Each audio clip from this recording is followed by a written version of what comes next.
ஓம்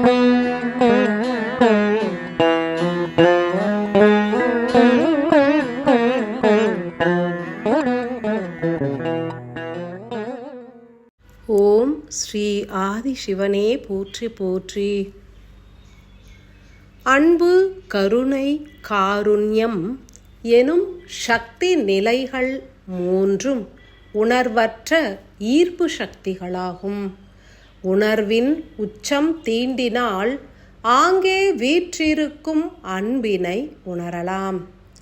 அன்பு சார்ந்த மானுட ஆன்மாக்களே, இறைவன் என்பவர் உங்களது ஆன்மாவின் ரூபத்தினில் திகழ்கின்றார்.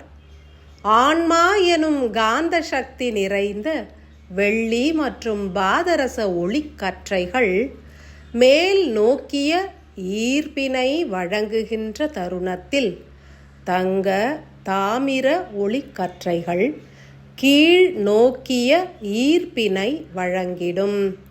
ஒவ்வொரு மனிதரும் ஏன் இறை வழிபாடு புரிய வேண்டும் எனில், வெள்ளி மற்றும் பாதரச ஒளிக்கற்றைகளை தூண்டுவதற்கும் மேலும் உலக பற்றுகளிலிருந்து விடுபடுவதற்குமே என்றுணர்க.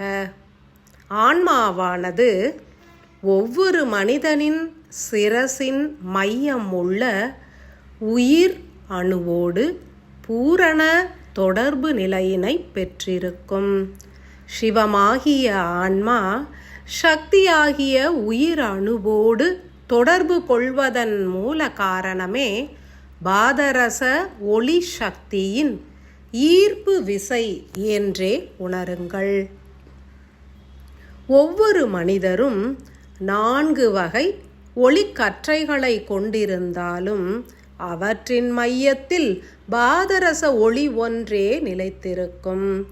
ஆன்மாவின் மூல மைய சக்தி பாதரச ஒளி ஒன்றே.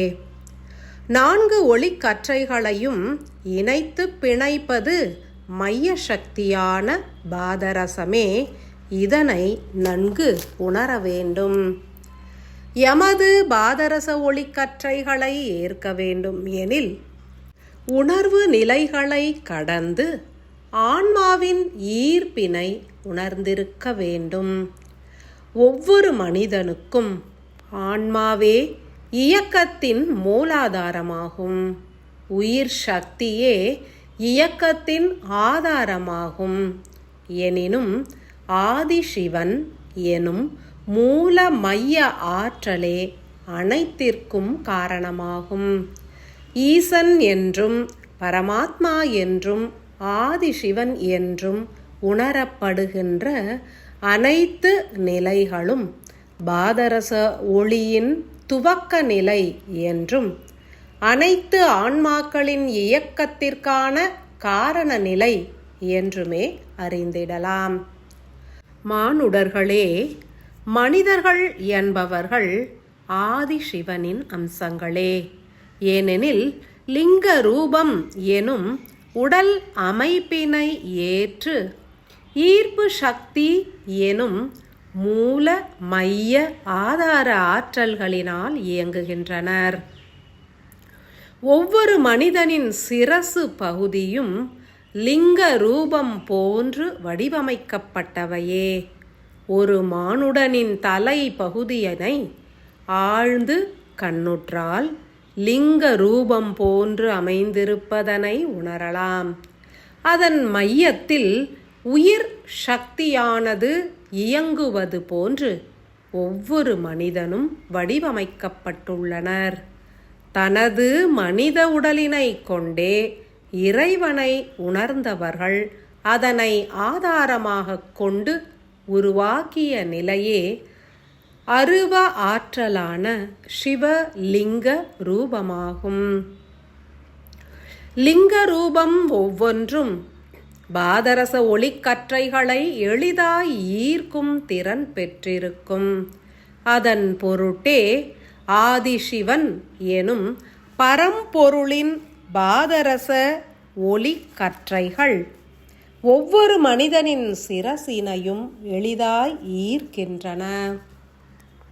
ஓர் மனிதன் தனது நெற்றியில் 3 பட்டைகள் அடங்கிய திருநீற்றினை தரிப்பதன் மூல காரணம் என்ன? சிவலிங்க ரூபத்தினிலும் இவ்வகை நிலை அமைந்திருப்பதன் காரணம் என்ன? இவை 3ம் சிரசினில் அமைந்துள்ள முக்கிய 3 ஆதார நிலைகளை குறிக்கின்றன. சகஸ்ர சக்கரம், ஆக்ஞை எனப்படும் நெற்றி பொட்டு சக்கரம், விஷுக்தி எனப்படும் தொண்டைக்குழி சக்கரம் ஆகிய 3மே இதனை எடுத்துரைக்கும். மையத்தில் உள்ள திருநீற்றுப் பட்டை என்பது மூல ஆற்றலாகும். அதன் மையத்தில் இருத்தப்படும் குங்குமம் எனப்படும் சிவப்பு வண்ண ஒளியானது உயிர் சக்தியினை குறிக்கும். ஒரு மனிதன் 3 திருநீற்றுப் பட்டைகளையும் மையத்தில் சிவந்த குங்கும ஒளியினையும் தரித்த சிவலிங்க ரூபங்களை கண்ணுற்று தரிசிக்கும் தருணத்தில் அவனது ஆக்ஞை சக்கரத்தில் உள்ள உயிர் அணுவானது இயற்கையாய் எழுச்சி பெறுகின்றது. எமது பாதரச ஒளிக்கற்றைகள் உங்களது ஆன்மாவினில் கலப்புறுகின்ற தருணத்தில் அதன் வீரிய சக்தியின் மூலம் உயிரணுவானது ஈர்க்கப்படுகின்றது. உயிரணுவானது கபால வாயிலை கடந்து விட்டால் உடல் மரணிக்கும் என்பது சத்தியமே. எனினும் தனது மூல மைய ஆற்றலான பாதரச ஒளியினை பற்றியே பயணித்து ஆன்மாவின் உச்சத்தினை உயிர் அணுவினால் தீண்டிட இயலும். தனது இருப்பு நிலையான வெப்ப சக்தியினை உடலின் உச்சத்தில் சிரசின் மையத்தில் ஆக்ஞை எனப்படும் நெற்றி பகுதியின் மையத்தில் சிரசின் மைய சக்தியில் நிலை நிறுத்திய பின்னர் உயிரணுவானது பாதரச ஒளிகளோடு இணைந்து அதன் மூலத்தினை உணர பயணிக்க இயலும். தனது வெப்ப சக்தியான தாமிர தங்க இழைகளின் மூலம் பயணித்தால் உயிர் உடலினை துறந்துவிடும். மாறாக பாதரச ஒளி இழையோடு உட்கலந்து பயணித்தால் உயிர் சக்தி உடலினையும் பாதுகாக்கும், ஈசனை நோக்கிய அகப்பயணத்தினையும் மேற்கொள்ளும். உயிர் அணுவானது ஆன்மாவினை நெருங்கினால் உணர்வு நிலைகள் யாவும் குன்றத் துவங்கும். உணர்வுகள் குன்றினால் அன்பு எனும் ஆன்ம சக்தி பெருகும். அன்பு பெருகப் பெருக கருணை மலரும். இறுதியில் காருண்ய சக்தி நிறைந்த ஈசனை அடையலாம். ஒரு மனிதன் உடல் தரித்து வாழ்கின்ற தருணத்திலேயே உயிரினை ஆன்மாவோடு பிணைத்து ஈசனிடம் சமர்ப்பித்தால் சத்திய நிலைகள் புலப்படும். அன்பு ஆன்மாக்களே, எமது பாதரச ஒளி தொடர்பானது உங்களை உணர்வு கடந்து பயணிக்க உதவிடும். உங்களுடைய ஒவ்வொரு இயக்கமும் உங்களால் நிகழவில்லை என்றும் ஏதோ ஒரு சக்தி தனித்து நின்று உங்களை இயக்கி வருவதனையும் நன்கு உணரலாம். அனைவரும் ஆழ்ந்து தியானித்து உங்களை உங்களிடம் இருந்தே பிரித்து உணர கற்றறியுங்கள்.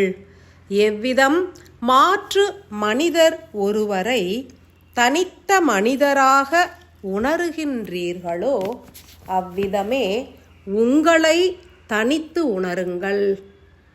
யாம் அருளியுள்ள பாதரச ஒளிக்கற்றைகள் எனும் எமது 4வது கரமானது உங்களை புதிய பரிணாமத்தில் கண்ணுற உதவிடும். எத்தருணம் உங்களை நீங்கள் தனித்த ஓர் மனிதனாக உணர்கின்றீர்களோ அத்தருணமே நான் எனும் உணர்வு மறையும். உங்களை நீங்களே வேற்று மனிதராக கண்ணுற்றால் உங்களது நிறை குறைகள், மாறுபட்ட இயக்கத்தின் தன்மைகள், தோன்றி மறைகின்ற பல்வேறு உணர்வுகள் ஆகியவற்றை சாட்சியாய் நின்று உணர்ந்திடலாம். உணர்வற்ற தன்மை என்பதும் இவ்விதமே சாத்தியமாகும். தனித்து பிரித்து உணர்வதே உணர்வற்ற நிலைக்கு ஆதாரம். இதனை பயிற்சியாக ஏற்பதும் பலனளிக்கும். மிக உயர்ந்த சத்தியம் என்பது நான் எனும் உணர்வு நிலையினை சார்ந்து இயங்கும் உயிரின் நிலையினை ஆன்மாவினில் ஒடுக்கி தனித்து செயல்புரிவது என்பதனை உணருங்கள். தொடர் செயலாய் உங்களது சத்குருவாய் நிலைக்கும் எமது புத்திரன் அகத்தியரின் ஆன்மா களப்புற்றுள்ள ஒளிப்பாலத்தினை ஏற்று அவரது 4 ஒளிக்கரங்களை பற்றி பல்வேறு சத்தியங்களை உணர்ந்து ஞான ஒளியினை உணர்ந்து உயர்வுகளை எய்திடுங்கள். அன்பு என்பது தனித்து இயங்கும் தருணமே உணரப்படும். ஆன்மாவாய் இயங்கி ஒளியாய் மிளிர்ந்திட வாழ்த்துக்கள். பூரண நல்லாசிகள்.